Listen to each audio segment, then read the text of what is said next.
안녕하세요. 저는 지금 고3, 중1 두 아이를 혼자 키우고 있어요.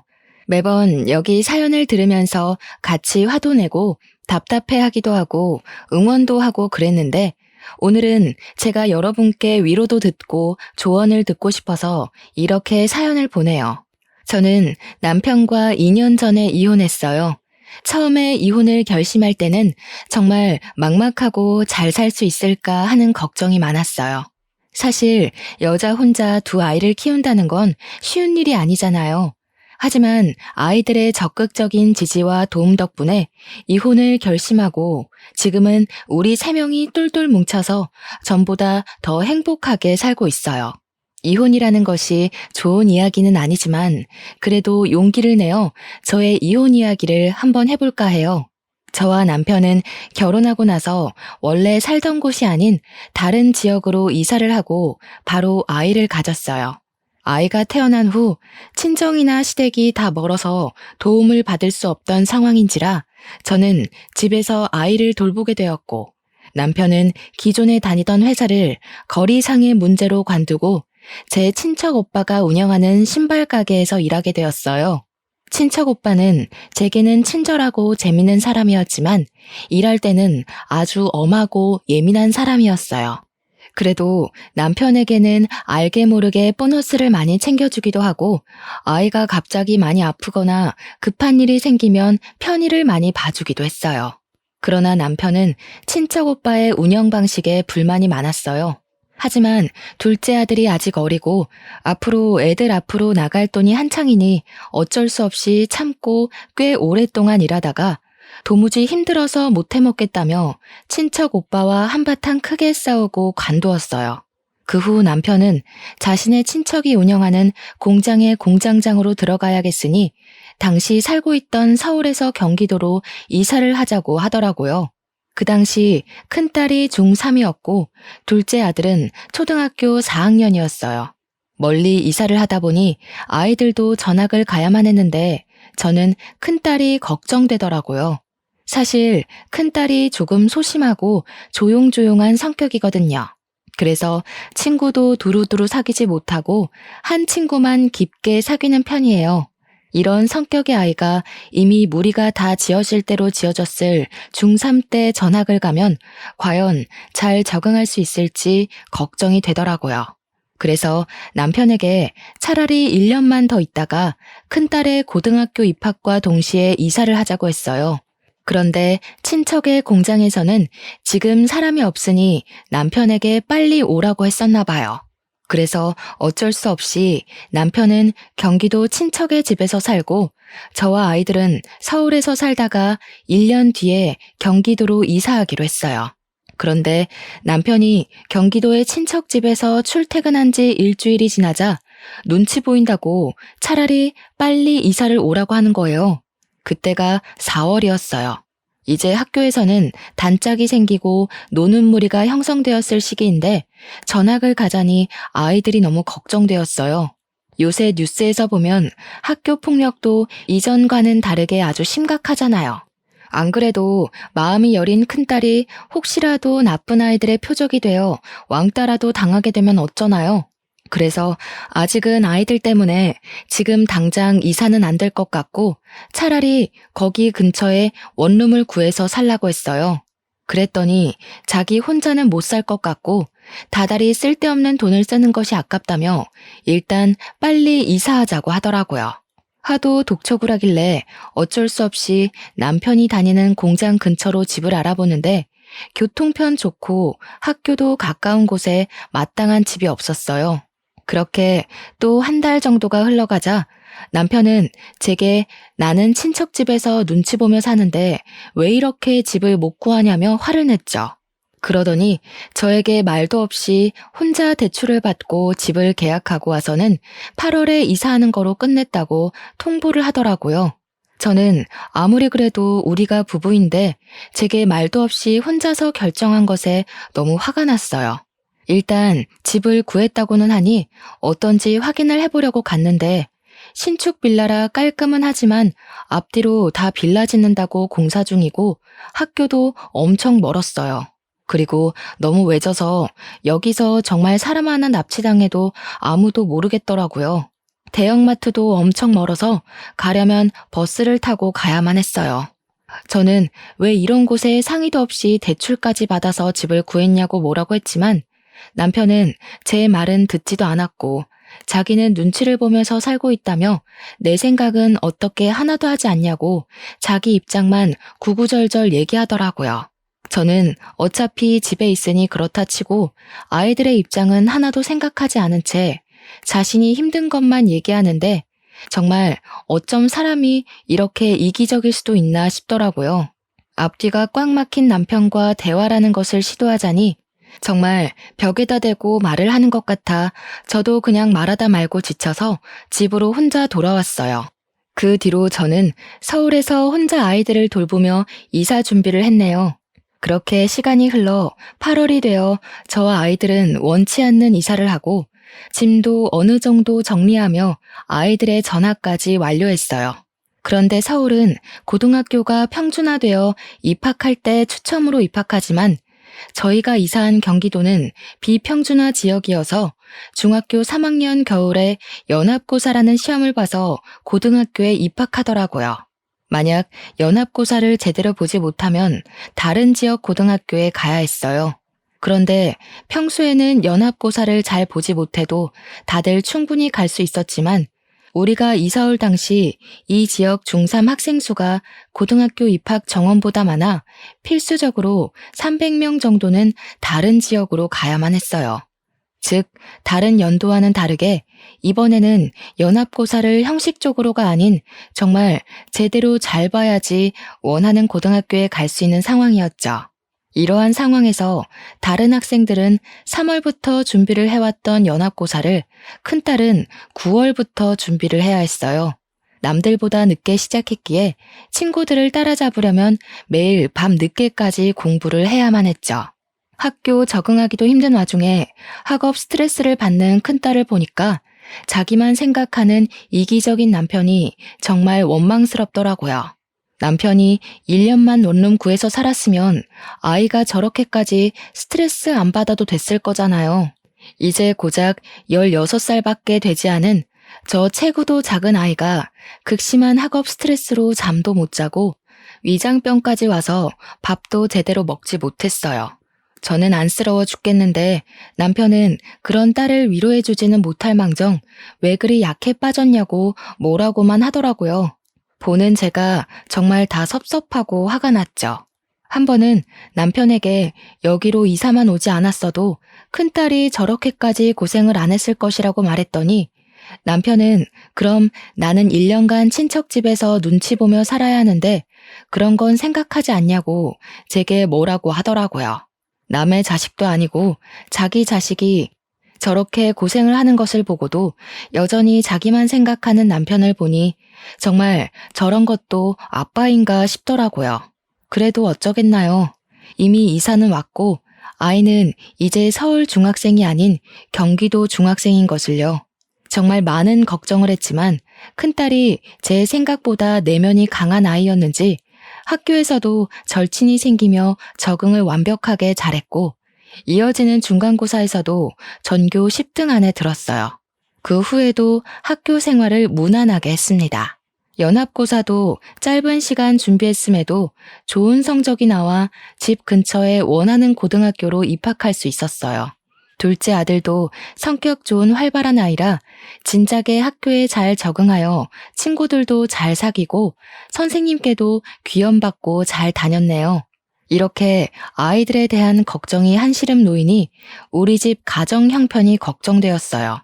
남편이 돈을 벌기는 하지만 아이들이 커가고 점점 지출이 늘어나기 시작하면서 저도 이제는 돈을 벌어야겠다는 생각이 들더라고요.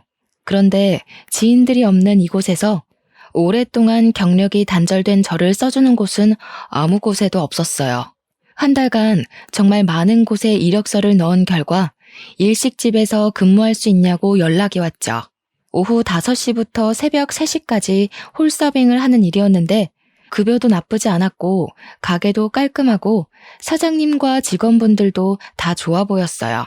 다만 가게가 조금 멀리 있어서 새벽에 퇴근이 걱정되더라고요. 이 부분에 대해 말씀드렸더니 사장님이 집 앞까지 퇴근을 시켜주실 수 있다고 해서 바로 출근을 하게 되었어요. 그렇게 한 달 정도가 지났어요.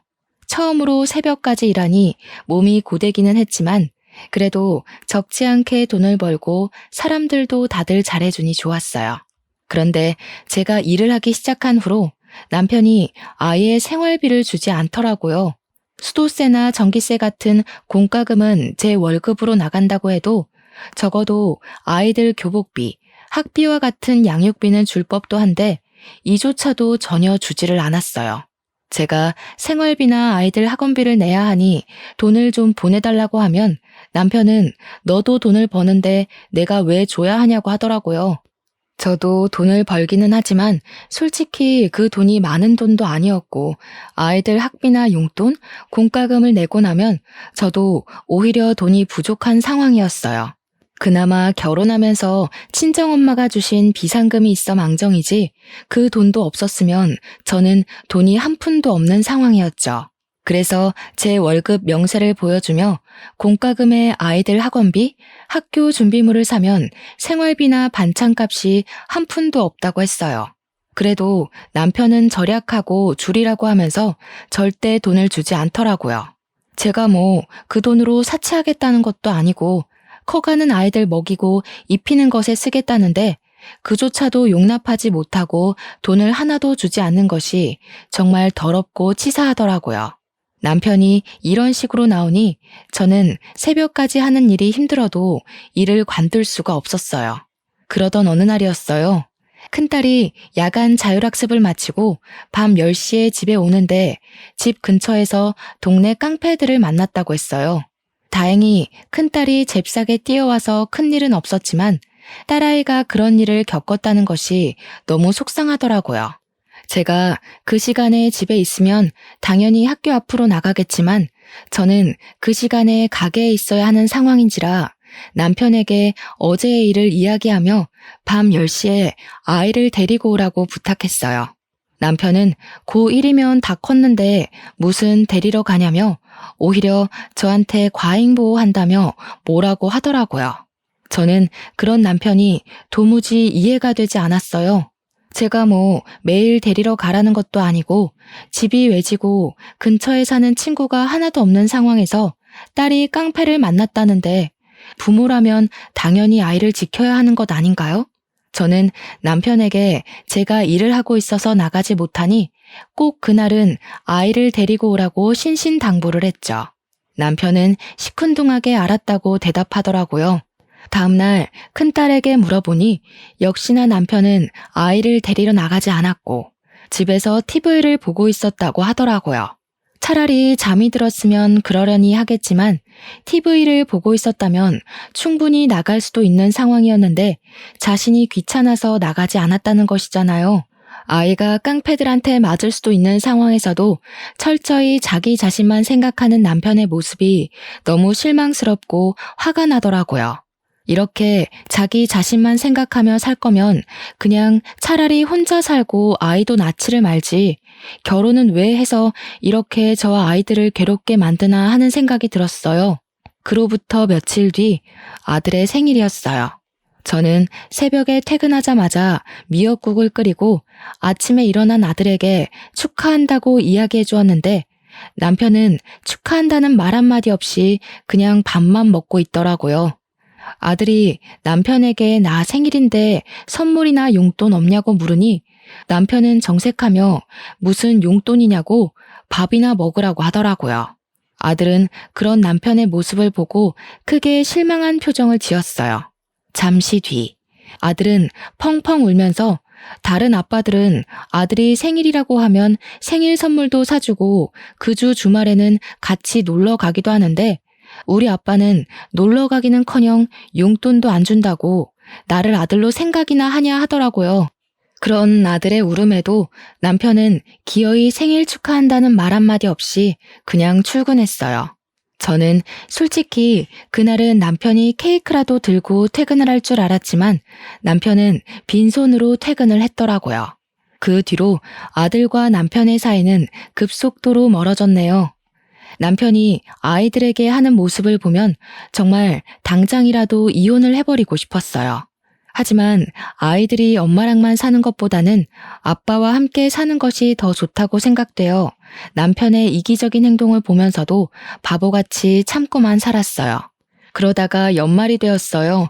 연말에는 회식도 많아서 가게에도 손님들이 정말 많았고 장사를 마치고 정리를 하면 늘 새벽 5시였어요.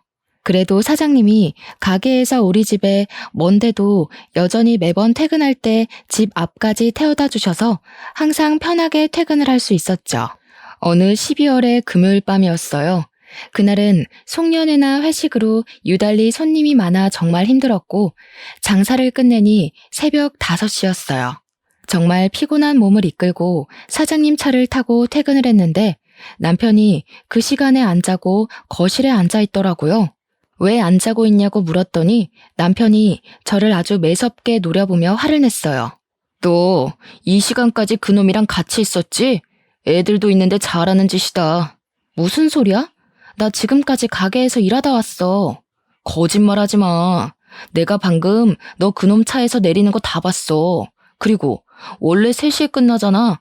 지금 6시야. 지금까지 그놈이랑 같이 있었잖아. 아니야? 요새 연말이라 손님들 많아서 늦게 끝난다고 얘기했잖아. 그리고 그분은 사장님이야. 새벽에 택시비도 비싸고 잘 잡히지도 않으니까 집 앞까지 태워다 주는 거라고. 그럼 왜 너만 그 차에서 내려? 다른 직원들은 어디에 가고? 그리고 내가 오늘만 본 줄 알아? 어제도 지난주에도 그 차에서 내리는 거 내 두 눈으로 똑똑히 봤어. 이게 불륜이지 뭐야? 사장이랑 바람 피우는 불륜녀. 일하고 오느라 피곤한 나에게 남편은 사장님과 바람 피우는 불륜녀라며 말도 안 되는 의심을 하고 소리를 지르며 화를 냈어요. 하지만 저는 정말 맹세코 사장님한테 다른 마음 품은 적이 단 한 번도 없었고 무엇보다 가게에 사모님이 함께 계셨어요. 제가 만약에 사장님과 불륜을 저질렀다면 이미 그 가게에서 잘렸겠죠. 그리고 사장님이 저만 태워다 주는 게 아니라 전 직원 다 태워주는데 우리 집이 가게에서 제일 멀어서 제가 제일 늦게 내리는 것 뿐이거든요. 그런데 남편은 제가 사장님 차에서 단둘이 있다가 내렸다는 사실 하나만 가지고 불륜을 의심하고 있었어요. 남편이 그 조용한 새벽에 고래고래 소리를 지르는 통에 아이들이 자다가 놀라서 나와 남편을 말렸어요. 아이들이 울면서 그만하라고 소리를 지르니 남편이 그냥 집 밖으로 나가버리더라고요. 저는 놀란 아이들을 진정시키고 잠깐 자려고 안방에 누웠는데 너무 억울하고 분통해서 피곤한데 잠도 안 왔어요. 잠시 후 아이들은 친구들 만나러 나가고 저 혼자 그냥 멍하니 누워있는데 남편이 들어왔어요. 진짜 솔직하게 말해봐. 정말 그놈이랑 만나는 거 아니야? 당연히 아니라고. 요새 연말이라서 손님들 많아서 늦게 끝나는 거라니까. 게다가 가게에 사모님도 같이 일하고 계시는데 만나고 뭐하고 할 게 뭐가 있어. 그럼 차라리 일 관둬. 그 일 관두고 다른 일에. 가게는 많잖아. 안 그래? 내가 왜? 나 이제 여기서 일 적응해서 잘 다니고 있는데 왜? 그리고 솔직히 다른 곳보다 여기가 훨씬 돈도 많이 줘. 애들 학비며 용돈, 생활비에 공과금까지 다 내 돈으로 하는 마당에 내가 왜 이 좋은 일자리 두고 다른 곳에 가야 하는데? 네가 돈도 안 주면서 어떻게 먹고 살아? 애들이랑 다들 쫄쫄 굶고 살아? 그건 그냥 아껴서 하면 되잖아. 사람이 자기 분수에 맞게 살아야지. 어떻게 맨날 고기만 먹어? 뭐? 내가 언제 뭐 비싼 고기를 먹지? 그리고 나만 먹어? 우리는 밥에 김치만 먹어도 커가는 애들은 고기도 먹고 해야 하잖아. 한 근에 얼마 안 되는 삼겹살 좀 애들 먹이고 싶은데 생활비에 공과금 내 월급으로 내고 나니 돈이 없더라 돈이. 말이 나와서 말인데 도대체 네 월급은 다 어디에다가 쓰니? 너야말로 새살림 차려서 여자한테 돈 다 갖다 바치는 거 아니야? 너 말이면 다인 줄 알아? 너야말로 그놈이랑 불륜 저지르고 거기 계속 그렇게 다니는 거 아니야? 네 남편이 그렇게 싫다는데 굳이 거기에 가야겠어? 이렇게 가게가 많은데? 저는 혼자 오해하고 진실을 알려고 하지도 않으며 귀를 닫아버린 남편과 이야기를 하자니 속이 터져서 돌아버리겠더라고요. 말해봤자 제 입만 아프고 시간만 낭비되니 그냥 나 잘 테니까 나가라고 했어요. 그런데도 남편은 계속 그곳을 관두지 않으면 이혼하겠다는 말까지 하더라고요. 솔직히 지금도 제 돈으로 다 먹고 사니 이혼을 해도 경제적으로 큰 문제는 없었어요. 아이들도 이제 혼자서 학교 다녀오고 저 없이도 알아서 밥도 잘 차려 먹고 생활할 수 있기도 했고요. 그런데 갑자기 이혼하면 아이들이 받을 정신적인 상처가 걱정되었어요. 특히 감정이 예민한 큰딸은 더 큰 상처를 받을 것 같았어요. 그래서 일단은 아이들이 성인이 될 때까지는 남편이 저래도 참고 그냥 한 귀로 듣고 한 귀로 흘리며 기다려야겠다고 생각했어요. 남편은 그 뒤로도 계속 저를 의심했죠. 그러나 여기만큼 급여를 잘 주고 사람도 좋은 곳을 찾지 못해서 저는 의심을 하든 말든 그냥 계속 다녔어요. 사실 제가 일식집에서 정말 다른 남자를 만난 것도 아니고 사장님과 눈이 맞은 것도 아닌데 남편이 오해한다는 이유 하나만으로 이렇게 좋은 직장을 관둘 필요가 전혀 없잖아요. 무엇보다 남편은 생활비를 일절 주지 않았어요.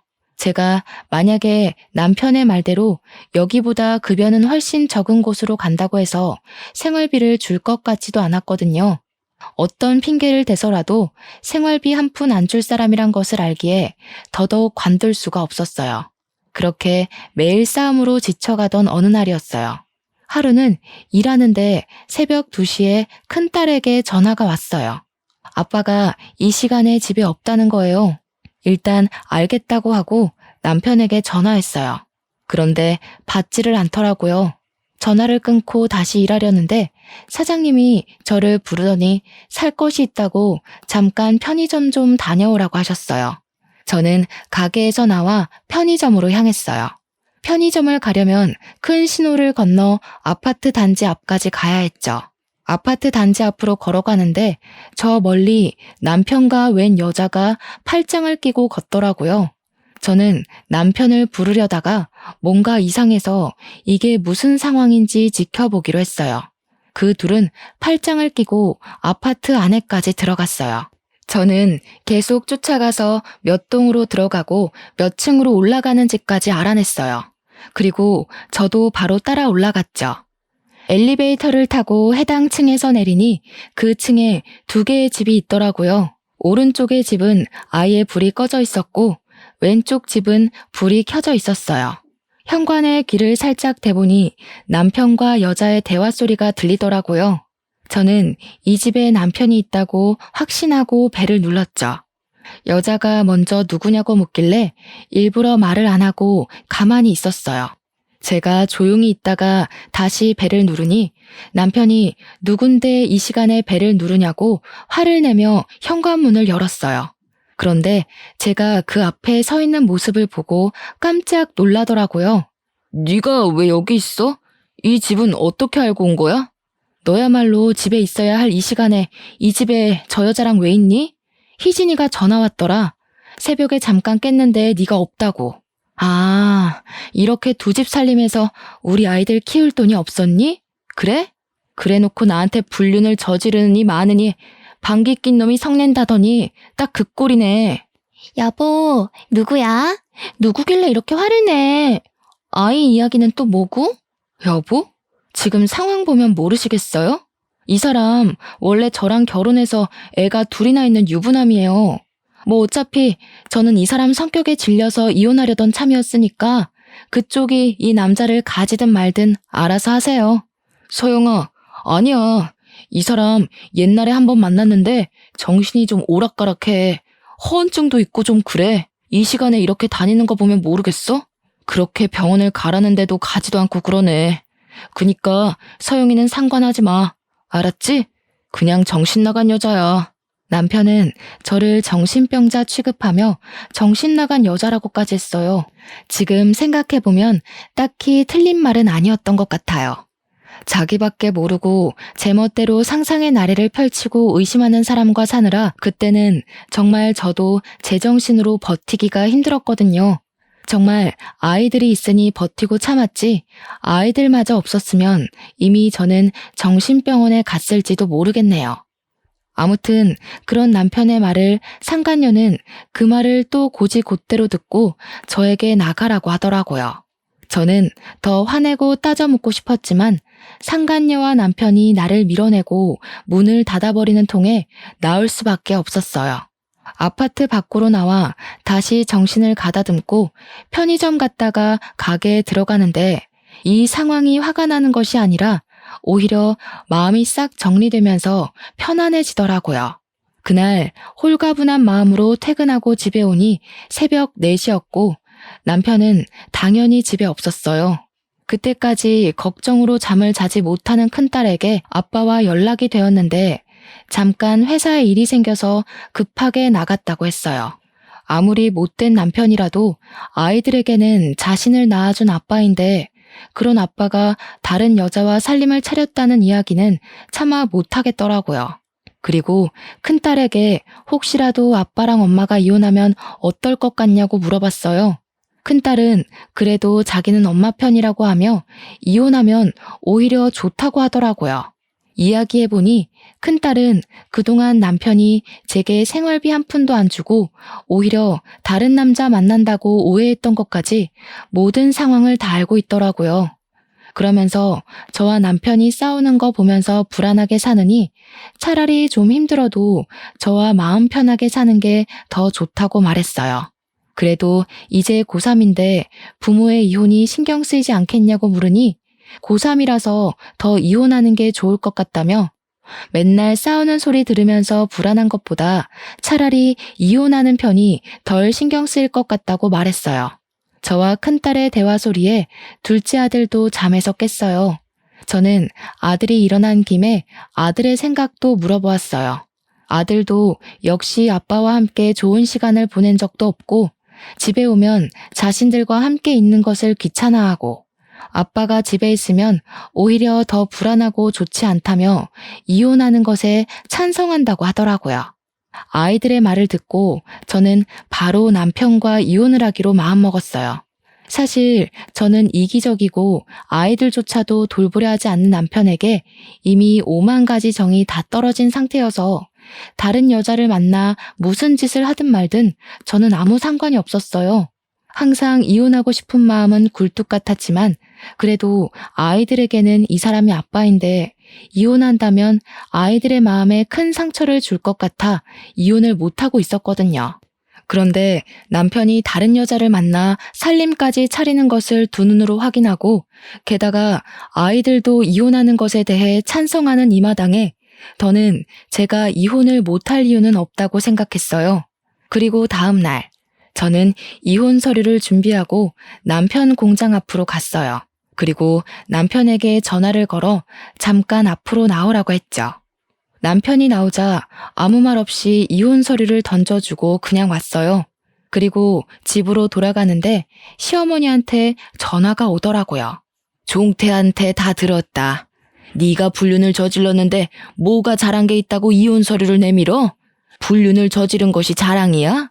어머니, 제대로 좀 알고 화를 내세요. 그동안 어머니 아들이 어머니 손주들 크는데 돈 한 푼도 안 줘서 제가 새벽까지 일하며 돈 벌어서 다 먹이고 키웠어요. 그런데 제가 그렇게 일하는 새벽에 어머니 아들은 이미 다른 아파트에서 젊은 여자랑 새 살림을 차렸어요. 그래서 이혼하자고 서류 내민 게 그렇게 잘못이에요? 우리 종태가 그럴 리가 없다.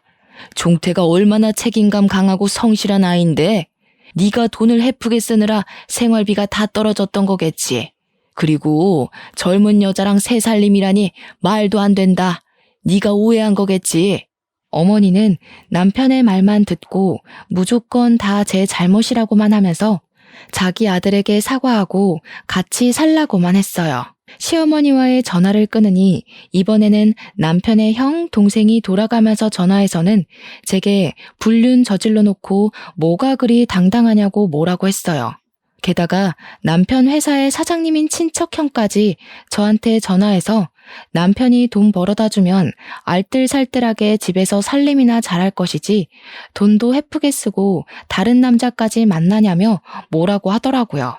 누가 한 가족 아니랄까봐 남의 말은 하나도 듣지 않고 혼자 오해하고 의심하는 게 다들 똑같더라고요.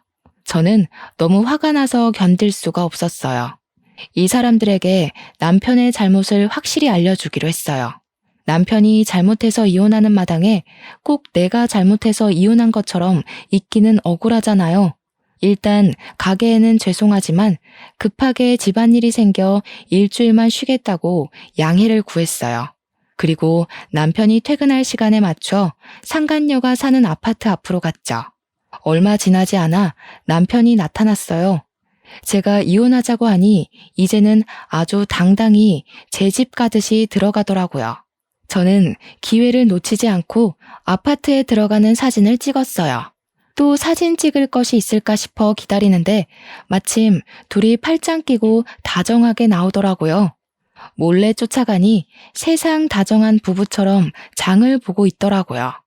우리 집에서는 한 번도 사지 않았던 비싼 소고기도 장바구니에 넣더니 남편이 자신의 카드로 계산을 하더라고요. 저랑 장을 볼 때는 달걀 한 판도 아깝다며 한 판 다 못 먹으니 10구짜리만 사라던 사람이었거든요. 마트에서도 둘이 딱 달라붙어서 시식 코너에서는 서로 먹여주기도 하며 장을 보는데 볼수록 가관이더라고요. 저는 이 모든 모습을 사진을 찍어 남편의 가족과 친척들에게 보냈어요. 그리고 다들 제가 불륜을 저질렀다고 하시는데 실제로는 이렇게 남편이 다른 여자와 불륜을 저지르는 상태이고 저는 지금 생활비 한 푼도 못 받는 상황인데 이런 상황에서 제가 이혼 서류를 내민 것이 그렇게 욕을 먹을 만큼 잘못한 것이냐고 문자를 보냈어요. 그렇게 문자를 보내고 집에 들어와 쉬고 있는데 남편에게 전화가 왔어요. 너 제정신이야? 아무리 그래도 그렇지 어떻게 내가 서영이랑 만나고 있는 사진을 그렇게 다 보내? 네가 보낸 사진과 문자 보고 우리 엄마 충격으로 쓰러지셨어. 어떡할 거야? 네가 나보고 정신 나간 여자라며. 정신 나간 여자가 무슨 짓인들 못할까? 그리고 너네 가족한테 내가 불륜 저질렀다고 얘기했더라? 내가 진짜 불륜이라도 저질렀으면 이렇게 억울하지라도 않지. 네가 잘못했는데 왜 내가 욕을 먹니? 어머니 일은 안타깝지만 어머니 쓰러지신 게 네 잘못이지 내 잘못은 아니잖아. 안 그래? 사실 시아버지가 지금은 돌아가셨지만 젊은 시절 그렇게 바람을 피우고 다니셨다고 해요. 정말 여자 문제, 돈 문제로 시어머니가 마음고생을 말도 못하게 하셨죠. 그런데 아버지를 절대 닮지 않겠다고 다짐했던 아들이 자기 남편과 똑같은 짓을 하고 이혼당하게 생겼으니 그 충격에 쓰러지신 거죠. 어머니께서 쓰러지신 것은 너무 안타까운 일이지만 이 와중에도 남편은 자신의 잘못은 생각하지도 않고 무조건 다 제 탓으로 돌리더라고요. 그 모습을 보니 정말 이 사람은 상종해서는 안 될 사람이라는 생각이 들었고 이런 사람을 믿고 결혼 생활을 한 저의 지나간 시간이 너무 아깝게 느껴졌어요. 지금 생각해보면 남편과 결혼할 당시 저의 눈이 단단히 삐었던 것 같아요.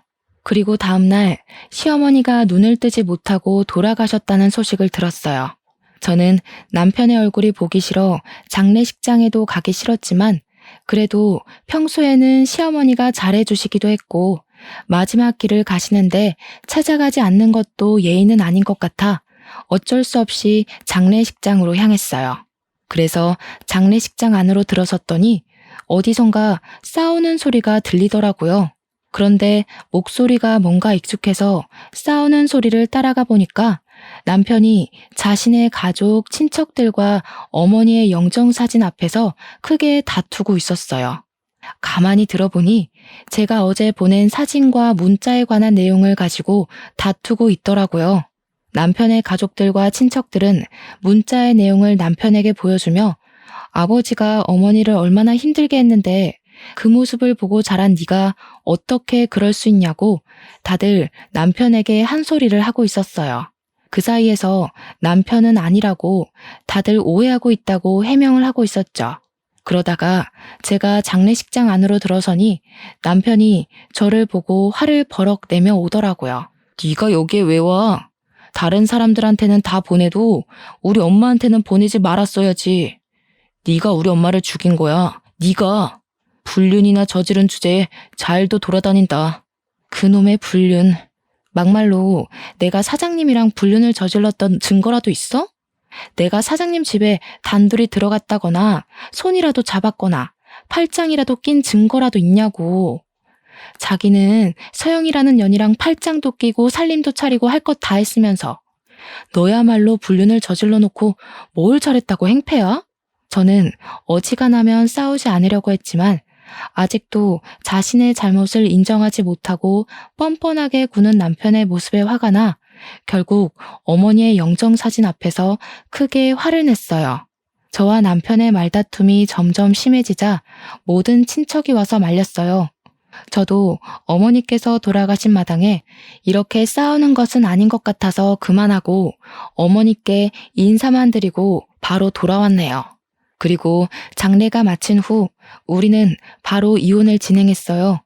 이혼하기까지 남편의 잘못이 매우 컸기에 저는 위자료를 받고 비교적 빨리 이혼을 할 수 있었어요. 집은 남편 명의였으니 저와 아이들은 살던 집에서 나와 학교 근처에 새로운 집을 구했어요. 집이 작아져서 아이들이 실망할까 걱정했지만 다행히도 아이들은 학교가 가까워서 좋다고 말했어요. 이렇게 저와 두 아이는 이사를 하고 나서는 한 번도 큰 소리 내지 않고 우리끼리 알콩달콩 재밌게 살았어요. 경제적으로 넉넉하지 못하고 저도 일하는 것이 힘들기는 했지만 그래도 의심하는 남편이 없이 마음 편하게 지낼 수 있으니 너무 좋더라고요. 그렇게 한 달 정도가 지났어요. 갑자기 전 남편에게 전화가 왔어요. 저는 받기 싫었지만 이 인간이 무슨 이야기를 하려고 하나 궁금해서 받아봤더니 잠깐 일이 있다고 만나자는 거예요. 저는 당연히 싫다고 하고 그냥 끊어버렸죠. 그러고 나서 집에서 쉬고 있는데 누가 문을 똑똑 두드리더라고요. 문을 열어보니 전 남편이었어요. 그때가 평일 낮이라 회사에 있을 시간일 텐데 거지꼴이 돼서 제 앞에 서 있더라고요. 제게 잠깐 집에 들어가도 되냐길래 저는 너랑 편하게 앉아서 말할 사이냐며 얼굴만 봐도 구역질나니까 그냥 여기 서서 이야기하라고 했어요. 나 배가 너무 고프고 돈도 한 푼도 없는데 들어가서 밥 한 끼만 주면 안 돼? 너 회사 다니면서 번 돈 있잖아. 그리고 밥은 서영이라는 년한테 차려달라고 할 것이지. 왜 여기 와서 달래? 걔가 전문 꽃뱀이었어. 이 말 저 말로 꼬시면서 내가 번 돈 족족 빼가고 집도 다 갖고 튀었어. 꼬락선이 참 좋다.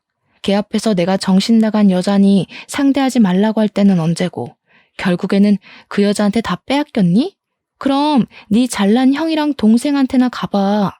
형이랑 동생도 어머니 장례식 후에 엄마가 그렇게 아빠 때문에 고생한 거 알면서 어떻게 아빠랑 똑같은 짓을 했냐고 나한테 영 끊자고 했어. 그 뒤로 연락도 안 되고 집에 가도 문을 안 열어줘. 회사에서도 소문 퍼져서 해고당하고 다른 회사에 가보려고 해도 이미 소문이 퍼져서 그런지 다들 오지 말래. 나 정말 오갈 데도 없는 거지 신세가 됐어. 그래도 우리 애들도 있는데 자선사업 한다 생각하고 나 좀 봐주라. 응? 내가 이렇게 무릎 꿇고 싹싹 빌게. 그래서 이제 와서 나보고 네 밥이라도 차려달라고?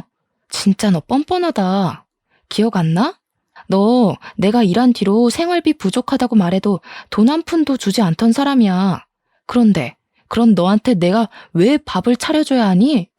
그래도 내가 아이들 아빠인데 너무한 거 아니야? 아이들이 아빠가 이렇게 거지꼴로 다닌다고 하면 뭐라고 생각하겠어.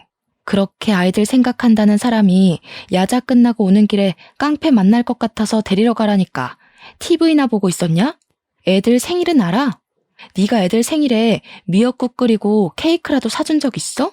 큰딸 고등학교 입학한 후로 애들 학비, 학원비 한 푼이라도 네 월급에서 나간 적 있어? 우리 애들은 널 아빠로 생각하지 않아. 그니까 말도 안 되는 소리 짓거리지 말고 당장 꺼져.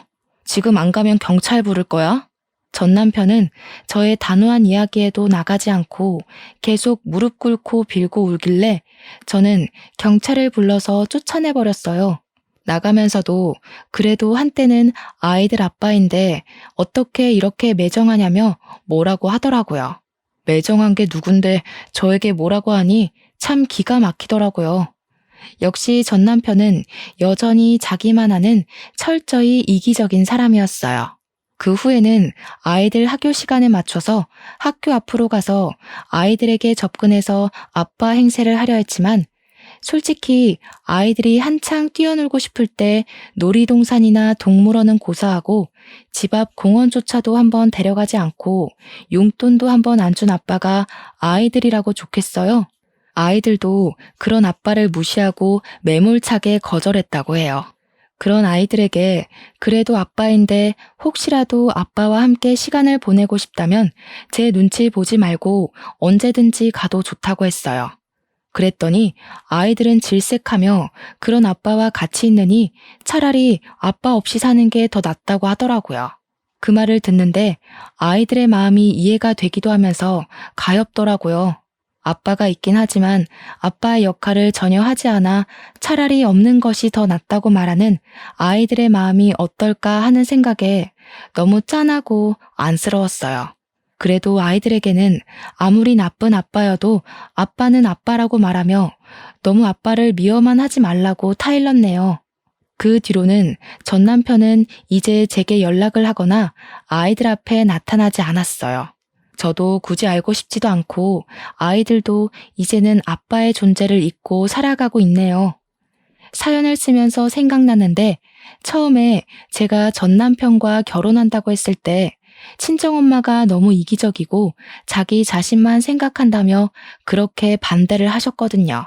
그때는 아니라고 나한테 정말 잘해준다며 엄마가 잘못 본 거라고 우겼는데 결국에는 엄마의 말씀대로 마음고생을 심하게 하고 이렇게 이혼하게 되었네요. 전 남편으로 인해 한창 힘들 때는 엄마의 말을 듣고 그대 결혼을 하지 말았어야 했다는 생각을 하기도 했어요.